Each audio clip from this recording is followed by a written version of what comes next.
Ang Katoliko kada adlaw gyud magmisa. For almost 2,000 years, ang Katoliko sige misa kada adlaw.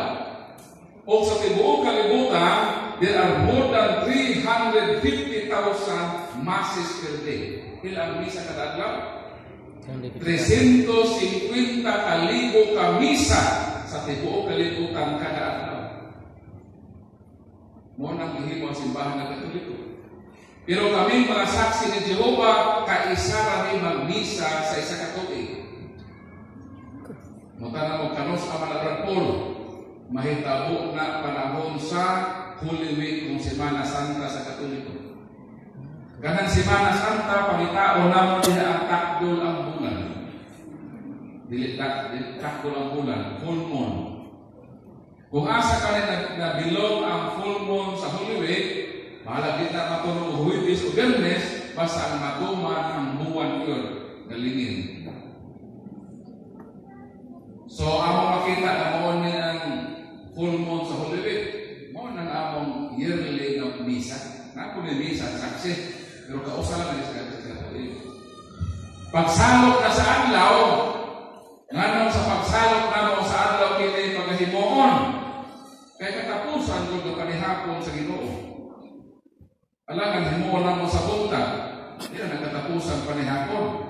Katapusan pamahaw na sa Ginoo. Mao na among once a year na misa may tabugid sa hapon. Mao na pagsalot na sa adlaw, mao ko'y pagawang takol ng ulan. Ito ng mga aswa nga. Magsugo dahil may silibre. Naapod may na misa. Pareha sa atong santos na misa. Nanong ang atong santos na misa, naamay na misa. Makatigis na ito ba gamit? Nasaan ka mo sa makatigis na? Isa may katigis na din eh. E mga itong patubagon. Nanong ang atong santos na misa, naamay na misa. Ikaw, dahil. Tubag na. Tubag lang lang. Gusto ko tubag. Ako man narapan ng tubag. Ikaw lang po sa staya.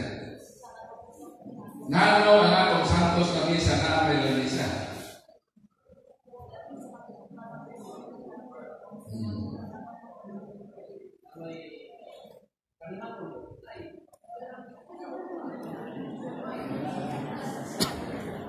Okay.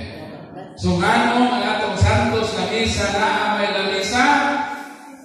Kay ang pag-celebrate sa atong Ginoo ni ining mong sakramento sa dihang gitukod niya kining mong sakramento na nihapon sila. Tama si Brad. Nagapanihapon na ba mo? Asa mo na nihapon? Sa lamisa. Kung ang atong santos na misa, nganong naay lamisa nila, di na nagibutang sa pare. Mogod na ang sitting na sa Holy Mass. Kaya nanihapon sila sa pagtukod sa Eucharist. Palakpakan na kami. Kung naapon yung lamisa, naapon may tinapay, naapon may vino. Ako kay ordain man to. Ang ako equivalent pare man. Di ba pare ang mugod sagrar?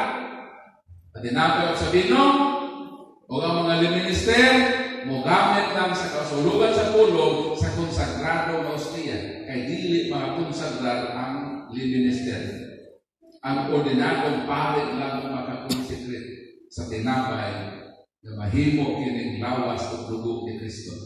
So kami asaksi ni Jehova, kami na pong mag-ordain ang maka-bless sa tinapay o sa vino. Sukat yun sa akong pagkabata, sukat sa akong pagkanabot at panimuot. Pirmi ko nanon sa akong parents, hindi mong yearly celebration. Hangtod na nahimo kong ordained minister. 15 katuig kong nagpahigayon sa akong yearly na misa.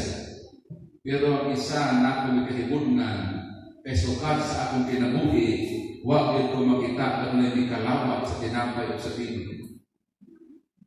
Huwag kalawat. Dahil yung panahon sa among celebration, manganta kami. Di ba, magmisa ka, manganta lang ka. Kami po sa saksi kasi manganta po kami. Muna gidayon ako ni sunggit sa mga saksi. Sunggit. Ang title, Mag-awit o mga pagdaig kang Jehova. Niya dinhi ang tanan nga makanta nga saksi ni Jehova. Panahon sa among celebration manganta pod ni. O dinhi nag-start ang akong journey nga pangitaon jud nako ang Santos na Misa, ang simbahan ng Katoliko. Ang usa sa akong kantangon mao ni kanta numero 150. Ang title ini ng kanta, Tinapay sa Langit. Dahil ang among kanta na ang mga bersikulo, Juan 6:51. Ako ang buhing tinapay, matod ni Kristo. Nananaog gikan sa langit, ang mukaon sa akong unon, makaangkon sa kinabuhi gaway katapusan.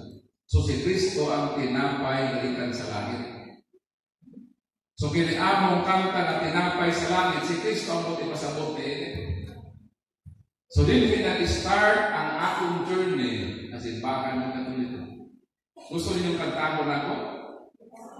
Ang kanta sa mga saksi na director na open up ang akong mind and heart na pangitaon ako sa akong kinabuhi.